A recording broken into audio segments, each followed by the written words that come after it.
حضرت سیدنا ابو موسیٰ اشعری کہتے ہیں کہ میں نے نا مال غنیمت کی صفائی کی تو 1 دینار مجھے نا کہیں پڑا ہوا مل گیا، تو فرماتے ہمیں اجازت ہوتی تھی کہ 1 دینار ہم اپنی مرضی سے کہیں خرچ کر سکتے تھے۔ اگر آپ ناراض نہ ہوں تو ہمارے ہاں جب چیئرمین صاحب، ناظم صاحب ٹھیکے دیتے ہیں تو ٹھیکیدار ان کا چھوٹا بھائی ہوتا ہے یا چچا کا بیٹا ہوتا ہے یا خالہ کا بیٹا ہوتا ہے، وہ خود ناظم ہوتے ہیں اور ان کا چھوٹا بھائی ٹھیکیدار ہوتا ہے، یعنی وہ نا سارا کچھ گھر کے اندر ہی رہتا ہے، گھر کے اندر ایک پیسہ دیتا ہے، دوسرا واپس اس کو واپس کر دیتا ہے، گھر کے اندر ہی۔ اب تو خیر ہمارے لوگ سمجھدار ہو گئے، ایک بندہ ایک سیاسی جماعت میں ہوتا ہے، دوسرا دوسری میں، اور تیسرا جس کی بھی حکومت آئی حکومت تو ہماری رہے گی نا، ایک بندہ تو ہے نا اس جماعت میں۔ یہ اچھا لوگوں نے ایک طریقہ نکالا ہے۔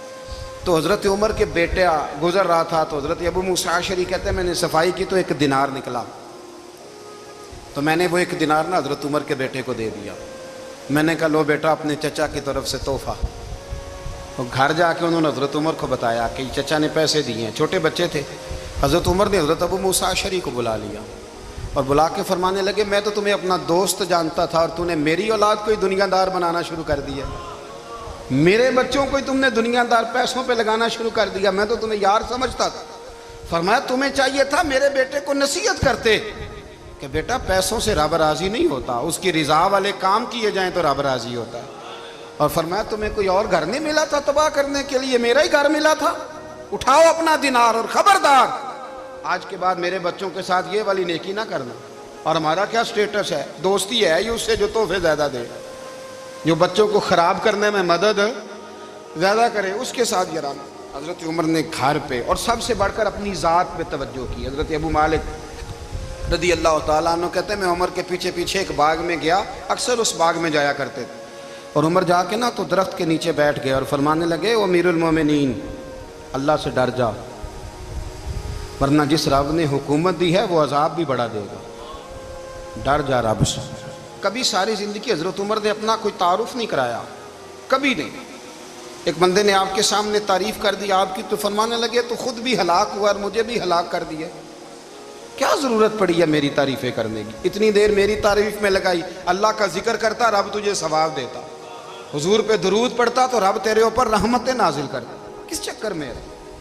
آج جتنا اچھی کوئی خوشامد کرے اتنی اچھی وزارت ملتی ہے، جتنی اچھی اس کو جو ہے وہ چاپلوسی کرنی آیا درجہ بھی اسے اتنا ہی اچھا ملتا ہے۔ حضرت عمر فاروق رضی اللہ تعالیٰ عنہ آپ کے بیٹے کہتے ہیں، صاحب فتوح الشام نے لکھا ہے، آپ کے صاحبزادے کہتے ہیں میں نکلا تو میرے ابا جی نا اپنی پشت پر مشکیزہ رکھ کے کنویں سے پانی بھر کے آ رہے تھے، میں دوڑ کے آگے گیا، میں نے کہا ابا جی مجھے دے دے۔ فرمانے لگے بیٹا تیرا کیا خیال ہے، کوئی اور نہیں تھا مشکیزہ بھر کے لانے کے لیے، تیرا کیا خیال ہے؟ کہا ابا جی بڑے لوگ تھے پر آپ کیوں اٹھا رہے ہیں؟ فرمانے لگے نفس نا ذرا میرا بڑا ہو گیا تھا، اسے ذرا ذلیل کر رہا ہوں، ذرا اپنا محاسبہ کر رہا ہوں، یہ مجھے کہہ رہا تھا تو بڑی چیز ہے، تو میں نا ابھی مشکیزہ گھر رکھ کے آؤں گا، پھر تیری ماں نے مجھے کہا ہے کہ گھر میں لکڑیاں کوئی نہیں جلانے کے لیے، پھر میں جنگل سے لکڑیاں کاٹ کے لاؤں گا، امیر المومنین بن کے نا تو میرا نفس تھوڑا بڑا ہو گیا۔ اب یقین کریں ہمارا آزما خراب ہو جاتا ہے جب تک ہمارا تعارف صحیح نہ ہو، ہمارا تعارف ٹھیک نہ ہو، میں یہ ہوتا ہوں میں وہ ہوتا ہوں، چھوڑ مٹی دیں تے مٹی رہنا ہی، مٹی دیں تے مٹی دیں تے مٹی رہنا ہی، ایویں کادی بلے بلے اج مٹی دے اتے بندیا تے کل مٹی دے تھلے، مٹی دیں تے مٹی رہنا ہی، کادی بلے، مجھے پوچھ لو مجھے جان لو میرا نام لے لو، میں بھی آیا ہوں، میں بھی ہوتا ہوں، میرا بھی یہ تذکرہ ہے۔ جس کو اپنا تعارف کرانا پڑ گیا اس سے بھی زیادہ کمزور کوئی ہے، فوٹو میں دکھاتا پھرتا ہے فلانے کے ساتھ فوٹو، فلانے تو کمزور بندے یہ کام کرتے۔ حضرت عمر فاروق اللہ اکبر، حضرت عمر جیسا بندہ 24 لاکھ مربع میل کا حکمران، اور شاہ روم کو خط لکھ کے کہتا ہے میں منت نہیں کرتا میں حکم دیتا ہوں، اتنا تگڑا بندہ۔ جنگ قادسیہ کے لیے حضرت سعد بن ابی وقاص کو بھیجا، فتوح الشام پڑھ کے دیکھیں۔ حضرت عمر بڑے پریشان ہیں، اتنے دن ہو گئے کوئی رپورٹ ہی نہیں آئی، اب تو موبائل ہے نا، ایک ایک منٹ کی رپورٹ لیں آپ، بلکہ آپ ایک ایک منٹ کی فوٹو لیں، آپ رپورٹ تو دور رہ گئی۔ حضرت عمر فاروق رضی اللہ تعالیٰ عنہ بڑے پریشان ہیں کہ قادسیہ میں حضرت سعد بن ابی وقاص کے ساتھ لوگ جہاد کرنے گئے، رپورٹ کوئی نہیں آ رہی، اتنے پریشان تھے کہ باہر نکل کے نا اس رستے پہ بیٹھ جاتے جو رستہ قادسیہ کی طرف سے آتا تھا. جو بھی آتا جاتا پوچھتے جنگ کے کیا حالات ہیں. ادھر جب اللہ نے فتح دے دی نا تو حضرت سعد بن ابی وقاص رضی اللہ تعالیٰ عنہ نے نا ایک قاصد کو خط دے کے بھیجا. کہنے لگے عمر کے پاس جاؤ, انہیں اطلاع دو کہ الحمدللہ اللہ نے اسلام کو فتح عطا کر دی. یہ حضرت عمر کو جا کے دینا. وہ بڑے پریشان ہوں گے. وہ جو اس زمانے میں اس طرح ہوتا تھا کہ کئی دور دور سے صحابہ جو دوسرے شہروں کے ملکوں کے رہنے والے ہوتے تھے وہ بھی آ کے شامل ہو جاتے تھے جہاد میں. کوئی ایک دفعہ مدینے آیا, کوئی 2 دفعہ آیا, پھر اپنے اپنے علاقوں میں. بہت سارے لوگوں نے زیادہ دفعہ حضرت عمر کو دیکھا بھی نہیں تھا. وہ جو قاصد خط لے کے آیا تھا نا اس نے 1 دفعہ دیکھا تھا. حضرت عمر بوڑھے ہو گئے, وہ پہچانتا نہیں تھا. ادھر سے وہ خط لے کے آ گیا. حضرت عمر مدینے سے باہر نکل کے اس روڈ پہ بیٹھے تھے جو قادسیہ سے آتا تھا. جب وہ اس آدمی کو آتے دیکھا تو حضرت عمر اٹھ کے کھڑے ہو گئے, فرمانے لگے قادسیہ سے آ رہے ہو؟ وہ کیا کہتا ہے؟ پھٹے پرانے کپڑے, ٹوٹے ہوئے جوتے, سر پہ پرانی پگڑی. کہنے لگے غلام مدینے کے رہنے والے ہو؟ حضرت عمر کہنے لگے ہاں مدینے کا ہوں. کہا میں قادسیہ سے آیا ہوں, الحمدللہ اللہ نے اسلام کو فتح دے دی ہے, الحمدللہ کفر کی کمر ٹوٹ گئی ہے. اس نے یہ بات کر کے تو گھوڑے کو ایڑی لگائی, گھوڑا دوڑنے لگا مدینے کے. حضرت عمر بھی ساتھ ساتھ دوڑ رہے ہیں. فرمانے لگے اچھا بتاؤ خالد بن ولید کا کیا حال ہے؟ تھوڑا آگے جا کے فرمانے لگے اسامہ بن زید کیسے ہے؟ وہ کہتے ہیں ٹھیک ہے. پھر اس نے اور گھوڑا. عمر ساتھ ساتھ دوڑ رہے ہیں, ساتھ ساتھ. 24 لاکھ مربع میل کا حکمران, ایک جوتا پیر سے نکل گیا, عمر دوڑ رہے ہیں. آگے جا کے پوچھتے ہیں سعد بن ابی وقاص کا کیا حال ہے؟ کہا حضور وہ بھی ٹھیک ہے. کتنے لوگ میرے شہید ہو گئے مسلمانوں میں سے؟ کہنے لگا صحیح گنتی کا نہیں پتا. یہ لفظ ادا ہوتے ہوتے مدینے کی سرحد آ گئی. لوگوں نے عمر کو گھوڑے کے ساتھ دوڑتے دیکھا تو کہا امیر المومنین کیوں دوڑ رہے ہیں؟ وہ غلام چھلانگ لگا کے نیچے آیا, قدموں میں بیٹھ گیا.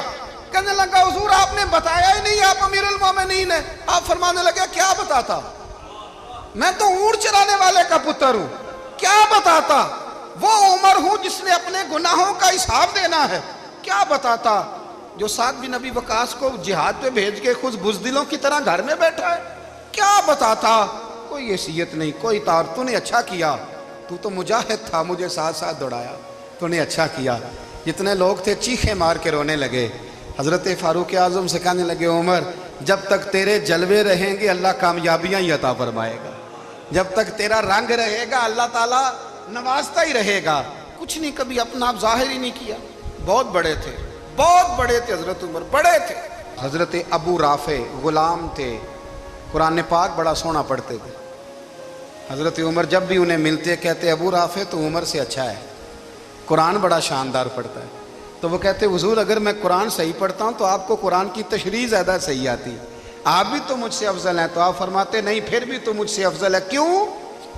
اس لیے کہ تو اپنے آقا کی نوکری بھی ٹھیک کرتا ہے اور رب کی عبادت بھی ٹھیک کرتا ہے, اور مجھے خالص صرف عبادت کرنی ہوتی ہے وہ بھی ٹھیک نہیں کر پاتا. ساری زندگی اپنا محاسبہ, ساری زندگی اپنے گریبان میں دیکھا, ساری زندگی اپنے آپ کو پرکھا, اپنے آپ کو ٹٹولا. 62 سال عمر بیت گئی. حضرت حذیفہ بن یمان ایک صحابی تھے, میرے نبی کریم علیہ السلام نا ان سے راز کی باتیں کرتے تھے. ہر بندے کا ہاضمہ ٹھیک نہیں ہوتا, سب سے راز کی بات نہیں کرنی چاہیے. حضرت حذیفہ بن یمان کہتے ہیں حضور راز کی باتیں بتاتے. مدینہ منورہ میں جو منافقین تھے ان کی لسٹ بھی نبی پاک نے حضرت حذیفہ بن یمان کو دی تھی. جب کوئی مشکوک آدمی مر جاتا نا تو صحابہ کہتے ہیں ہم دیکھتے اگر حضرت حذیفہ نے جنازہ پڑھا ہے تو ہم بھی جنازہ پڑھ لیتے. نبی پاک نے بھی کچھ جنازے نہیں پڑھے. ترمذی میں ہے فرمایا عثمان سے جو بغض رکھے اس کا جنازہ نہیں پڑھیں گے. حضرت حذیفہ بن یمان اگر جنازہ پڑھتے تو لوگ پڑھتے, وہ نہ پڑھتے تو لوگ جنازہ نہ پڑھتے. حضرت حذیفہ بن یمان کہتے ہیں جناب عمر فاروق کی خلافت کے آخری ایام تھے, کچھ دنوں کے بعد وہ شہید ہو گئے. فرماتے آدھی رات کا وقت تھا, میں گھر میں سویا تھا بڑا بے فکر, اچانک میرے دروازے پہ دستک ہوئی, میں گھبرا کے اٹھا. اتنی رات کو کون آیا؟ کہتے ہیں قربان جاؤں, دروازے پہ گیا تو امیر المومنین فاروق اعظم دروازے پہ. میں نے کہا عمر کوئی حکم تھا تو مجھے بلا لیتے. کہنے لگے میں نا امیر بن کے نہیں آیا, تیرا ویر بن کے آیا ہوں. امیر المومنین کی حیثیت سے سرکاری کام سے بلاتا تو وہاں بلاتا، مجھے ایک ذاتی کام پڑ گیا۔ کہتے ہیں میں نے عمر کو گھر کی اندر بلا کے چارپائی پہ بٹھایا، میں نے کہا حضور میں غریب آدمی میں کیا آپ کے کام آ سکتا ہوں؟ تو کہتے ہیں انہوں نے نا مجھے ساتھ بٹھا لیا، پھر میرا ہاتھ پکڑ لیا، کہنے لگے تو عمر کو جانتا ہے؟ عمر جھوٹ نہیں بولتا۔ تو جانتا ہے؟ عمر وعدوں کا پکا ہے۔ کہا حضور جانتا ہوں۔ کہا میں اس وقت آیا ہوں جب دیکھ بھی کوئی نہیں رہا۔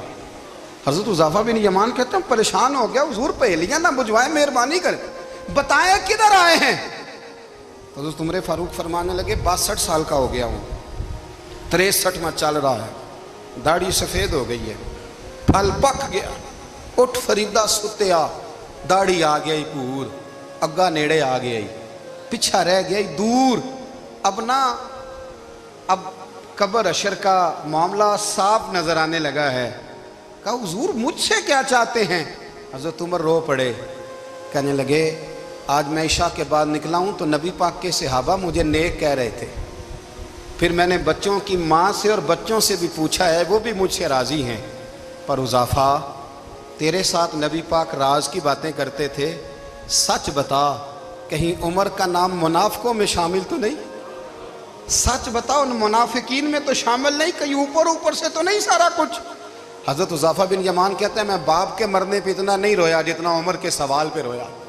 میں قدموں میں بیٹھ گیا، میں نے کہا نہیں عمر یہ تو میں نے نہیں سنا، لیکن یہ میں نے نبی پاک سے ضرور سنا ہے کہ میرے بعد اگر کوئی نبی ہوتا تو عمر ابن خطاب ہوتا۔ یہ میں نے اپنے کانوں سے سنا ہے کہ عمر جس گلی سے گزرے شیطان رستہ بدل جاتا ہے۔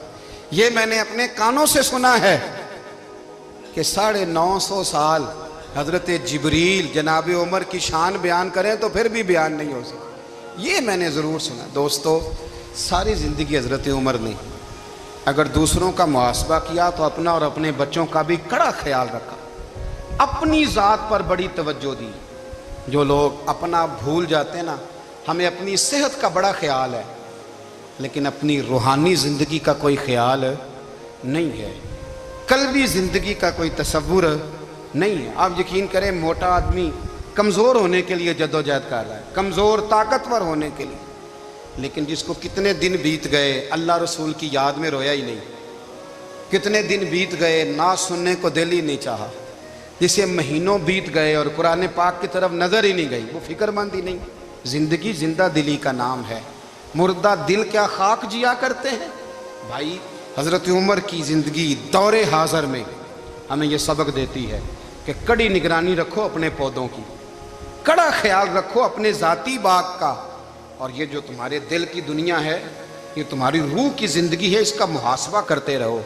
نبی کریم علیہ السلام نے فرمایا اپنا حساب خود کر لو قبل اس کے کہ تمہارا حساب کیا جائے۔ اپنا حساب، ہم ساری دنیا کا حساب کرتے پھرتے ہیں، کوئی کہاں سے کماتا ہے کہاں کھاتا ہے، پر اپنا حساب حضور نے فرمایا حساب کر لو قبل اس سے کہ تمہارا حساب۔ مولا علی فرماتے ہیں نماز پڑھ لو قبل اس کے کہ تمہاری نماز پڑھی جائے۔ اپنا محاسبہ کریں، تھوڑا سا نا اوپر دائیں بائیں دیکھنے کی بجائے تھوڑی سی گردن جھکا کے نا، درویش کہتے ہیں برے بندے نو میں لبن ٹریا تے جگ تے ملیا نہ کوئی، اپنے اندر چاتی پائی تے میتھوں برا نہ کوئی۔ تھوڑی سی اپنی طرف توجہ دیں۔ ہم نا بے چین وقت گزار رہے ہیں، بے قرار ہیں، بے سکون ہیں، سبب یہ ہے کہ ہم نے نا اپنا حساب کرنا چھوڑ دیا ہے۔ حساب کرو گے، بے حساب تو بندہ روٹی کھا لے تو بیمار ہو جاتا ہے، اور اگر زندگی بے حساب گزرے، گناہوں کا حساب ہی نہ کیا جائے، تقوی کی طرف توجہ ہی نہ کی جائے، تو پھر زندگی دشوار ہو جاتی ہے۔ ہمیشہ مدحت خیر الانام میں گزر